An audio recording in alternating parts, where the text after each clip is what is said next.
Agradecemos a nuestro Señor Jesucristo la gran oportunidad que es transmitir su santa palabra por este medio. Queremos que esta predicación pueda llegar a cada uno de ustedes con bendición, deseando que el mensaje expuesto de las Sagradas Escrituras transforme su vida y la de los suyos, y que el propósito de Dios sea realizado en todos aquellos que escuchen esta exposición de la palabra bajo la unción e inspiración del Santo Espíritu de Dios. El deseo de mi corazón es que tu vida sea bendecida y enriquecida en toda buena dádiva y don perfecto.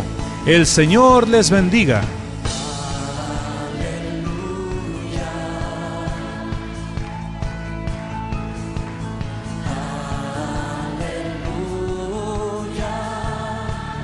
El tema de esta mañana se llama ¿Cómo es que llegué hasta aquí? En muchas ocasiones, como le estaba comentando hace un momento, nos metemos en problemas porque a lo mejor nos alejamos del Señor, o a lo mejor en un momento dado sucede que nos descuidamos en nuestra fe y llegamos a lugares y a situaciones que nos repugnan, que no nos gusta estar allí. Sin embargo, nos preguntamos, ¿cómo es que yo llegué a esta situación? Si yo era un cristiano que me congregaba casi todos los días en mi país, y al venir a esta tierra, que es una tierra de bendición, donde dicen que aquí le dan a uno dinero porque uno trabaja por hora, donde aquí en este país todas las cosas son más fáciles comprar, ¿cómo es que en este país me vine yo a enfriar en mi fe? ¿Cómo es que en este país que tiene todo, que el Señor ha bendecido con todo, en este mismo país me vine yo a enfriar en mi fe? ¿Cómo es posible que sucedió eso? La respuesta te la va a dar este mensaje. Es posible que un cristiano se aleje del Señor. Eso le pasa también a las iglesias. Las iglesias también se enfrían, hermano. El cristiano se enfría. No mantiene el fuego del Señor. Vamos a ver en la palabra. Vamos a ilustrarnos en la palabra con la vida de un hombre bueno, un hombre muy famoso, un líder, un héroe de la fe, llamado David. Vámonos a la palabra en el libro segundo de Samuel. Segunda de Samuel, capítulo 11. Vamos a leer los versos del 1 al 15, hermanos queridos. Su santa palabra se lee en el nombre del Padre, del Hijo y del Espíritu Santo. Aconteció al año siguiente, en el tiempo que salen los reyes a la guerra, que David envió a Joab y con él a sus siervos y a todo Israel, y destruyeron a los amonitas y situaron a Rabá, pero David se quedó en Jerusalén.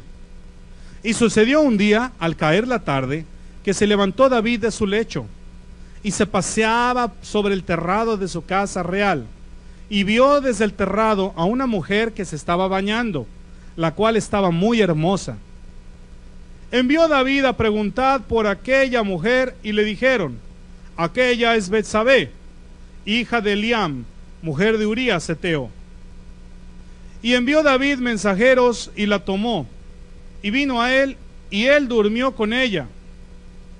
Luego ella se purificó de su inmundicia y se volvió a su casa. Y concibió la mujer, y envió a hacerlo saber a David, diciendo: estoy encinta. Entonces David envió a decir a Joab: envíame a Urías Heteo. Y Joab envió a Urías a David. Y cuando Urías vino a David, le preguntó por la salud de Joab y por la salud del pueblo y por el estado de la guerra. Después dijo David a Urías: desciende a tu casa y lava tus pies. Y saliendo Urías de la casa del rey, le fue enviado presente de la mesa real. Mas Urías durmió a la puerta de la casa del rey, con todos sus siervos de su señor, y no descendió a su casa. E hicieron saber esto a David, diciendo: Urías no ha descendido a su casa. Y dijo David a Urías: ¿no has venido de camino? ¿Por qué, pues, no descendiste a tu casa? Y Urías respondió a David y dijo: el arca e Israel y Judá están bajo tiendas, y mi señor Joab y los siervos de mi señor en el campo.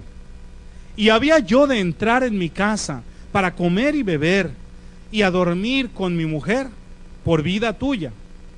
y por vida de tu alma, que yo no haré tal cosa. Y David dijo a Urías: quédate aquí aún hoy, y mañana te despacharé. Y se quedó Urías en Jerusalén aquel día y el siguiente. Y David lo convidó a comer y a beber con él, hasta embriagarlo. Y él salió a la tarde a dormir en su cama con los siervos de su señor, mas no descendió a su casa. Viendo la mañana, escribió David a Joab una carta, la cual envió por mano de Urías.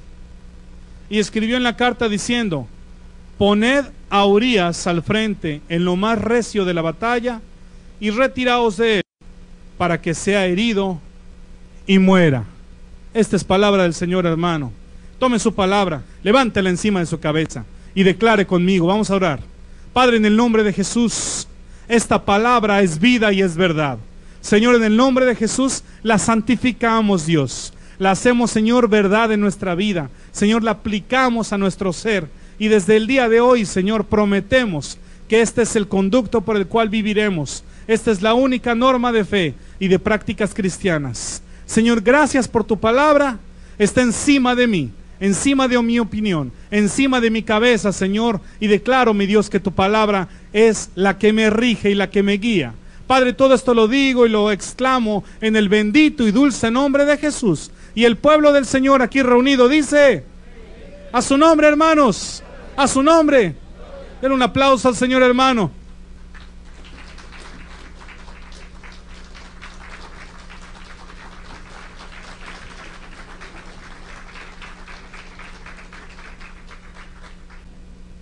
Gloria al Señor, es un gusto verle, hermano.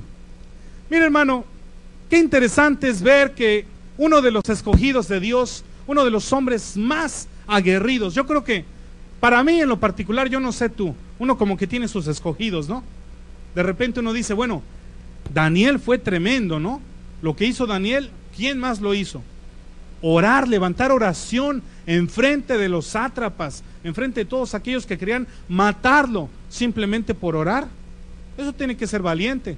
Dice la palabra que él se metió en su cuarto y abrió las ventanas para que lo vieran orar y lo oyeran orar.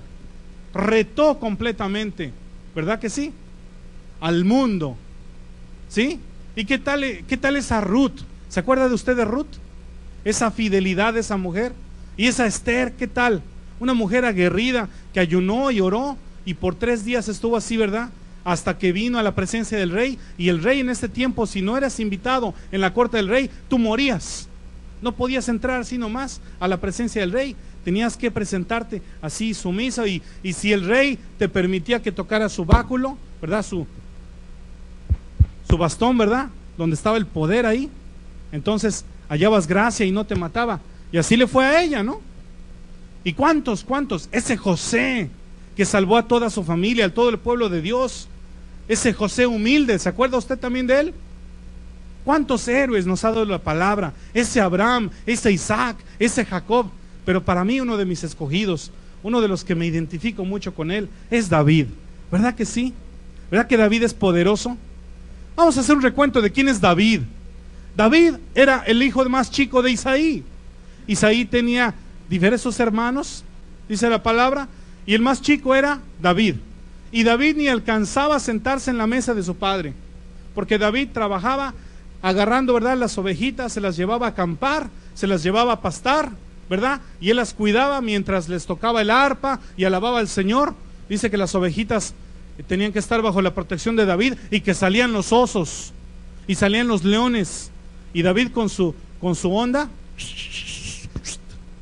les pegaba, ¿verdad?, pedradas, y con las pedradas los mataba. Amén. Interesante, ¿no?